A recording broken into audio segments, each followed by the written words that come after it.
आज हमने देखा कि कितनी खतरनाक चीज कह रहे हैं कि इनके लोग कह रहे हैं कि संविधान को बदलेंगे। इस संविधान ने ही आपको अधिकार दिया, तो इसको बदलने का क्या मतलब है?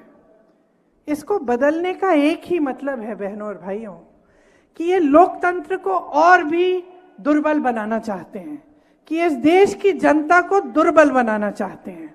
10 सालों में उन्होंने ऐसा कोई काम नहीं किया जिससे हमारा लोकतंत्र, जिससे आपके अधिकार, चाहे आदिवासियों के अधिकार हो, चाहे दलितों के अधिकार हो, चाहे किसी आम जनता के अधिकार हो, उनको मजबूत करने का काम नहीं किया है, सिर्फ उनको कमजोर करने का काम किया है।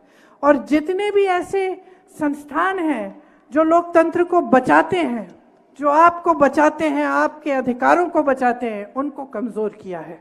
चाहे आप मीडिया को लीजिए, एक जमाने में जब हम लोगों की सरकार होती थी तो मीडिया हर रोज हमसे सवाल उठाती थी, हर रोज कहती थी कि भाई सरकार ये गलत कर रही है, वो गलत कर रही है। और ये अच्छा होता है लोकतंत्र के लिए। किसी ने उन्हें टोका नहीं, किसी ने उन्हें जेल में नहीं डाला, किसी ने उनका मुंह बंद नहीं किया, किसी ने उन्हें खरीदने की कोशिश नहीं की। लेकिन आज जो परिस्थितियां हैं, पूरी मीडिया बिकी हुई है, पूरी मीडिया कुछ बड़े बड़े खरबपतियों की है। आपको सच्चाई दिखती नहीं है, तो आपको कौन सी सच्चाई दिख रही है? दो अलग सच्चाइयां हैं।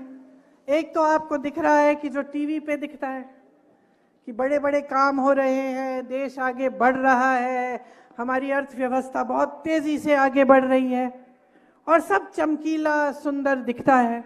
कभी G20 की बात होती है, कभी किसी और चीज की बात होती है। जब भी मोदी जी दिखते हैं और अकेले मंच पर, उनसे ये आपको पता चलता है कि कितने एक इंसान की कितनी सत्ता है, कितने बड़े नेता बन गए, यही बताया जाता है। दूसरी तरफ आपका जीवन, दूसरी तरफ आपके संघर्ष, दूसरी तरफ आप दुकान जाते हैं, मेरी बहनें जाती हैं, कुछ खरीद नहीं पा रही हैं, सब परिवार में सब काम कर रहे हैं, चाहे महिला हो पुरुष हो, कहीं ना कहीं से नौकरी तो मिल नहीं रही है, जुगाड़ करके कहीं ना कहीं से कमाई कर लेते हैं, मजदूरी कर लेते हैं, फिर भी पूरा नहीं होता। बेरोजगारी चरम पे है। 45 सालों में सबसे ज्यादा बेरोजगारी आज है हमारे देश में। और टीवी में आपको क्या दिखता है? सब सुंदर, सब चमकीला। आज सबसे आसान हो गया है आदिवासियों की जमीन छीननी, जंगल छीनने, नदी से, जो नदी के साथ में लगी हुई जमीन है उसको छीनना। हिंसा हो गई है बहुत आपके समाज के साथ, बच्चियों की तस्करी होती है, आपका उत्पीड़न होता है, कोई कुछ नहीं कहता। जगह जगह जहां इनकी सरकारें हैं, अत्याचार होते हैं आप पे। आप देखते होंगे, हमने भी देखे, वीडियो पे कभी कभी निकल आते हैं।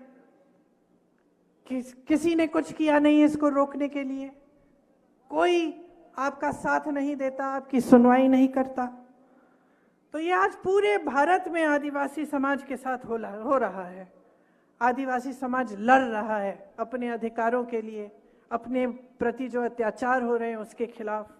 यहाँ जो आपके उम्मीदवार अनंत पटेल जी हैं, ये खुद संघर्ष और आंदोलन से निकले हैं, खुद आपकी लड़ाई लड़ते हैं, आपकी आवाज उठाते हैं।